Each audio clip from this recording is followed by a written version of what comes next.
शेतकरी मित्रांनो, रब्बी हंगाम 2026-27 करिता केंद्र शासनाने 6 पिकांचे हमीभाव जाहीर केलेले आहे। हमीभावात किंचित वाढ पाहायला मिळत आहे। तर शेतकरी मित्रांनो, रब्बी हंगाम 2026-27 करिता 6 पिकांचे हमीभाव काय असतील थोडक्यात या व्हिडिओमध्ये जाणून घेऊया। त्याकरिता हा व्हिडिओ नक्की शेवटपर्यंत पहा आणि आपल्या यूट्यूब चॅनलवर जर कोण नवीन आला असल्यास चॅनलला सबस्क्राईब करून बेल आयकॉन नक्की दाबा। तर चला सुरू करूया हा अत्यंत महत्त्वाचा व्हिडिओ। 2026-27 करिता प्रमुख धान्य पिकांचे हमीभाव पुढील प्रमाणे। यामध्ये गहू या धान्य पिकाच्या हमीभावामध्ये 160 रुपयांची वाढ करण्यात आलेली आहे। याचे जुने दर होते 2425 रुपये प्रति क्विंटल, नवीन दर आहे 2585 रुपये प्रति क्विंटल। यानंतर ज्वारी जुने दर होते 1980 रुपये प्रति क्विंटल, नवीन दर आहे 2150 रुपये प्रति क्विंटल।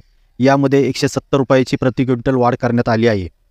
यानंतर हरभरा प्रति क्विंटल 225 रुपयाची वाढ करण्यात आली आहे। जुने दर होते 5750 रुपये प्रति क्विंटल, नवीन दरामध्ये वाढ करून ती आता 5875 रुपये प्रति क्विंटल करण्यात आली आहे।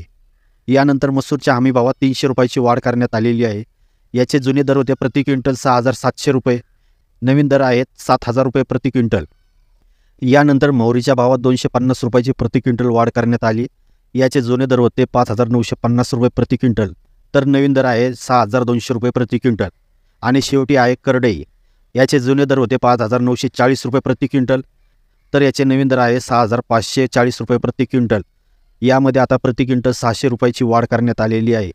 तर मित्रांनो, अशा प्रकारे रब्बी हंगाम 2026-27 करिता 6 प्रमुख पिकाचे हमीभाव जाहीर करण्यात आलेले आहे। हमीभावामध्ये किंचित वाढ करण्यात आलेली आहे।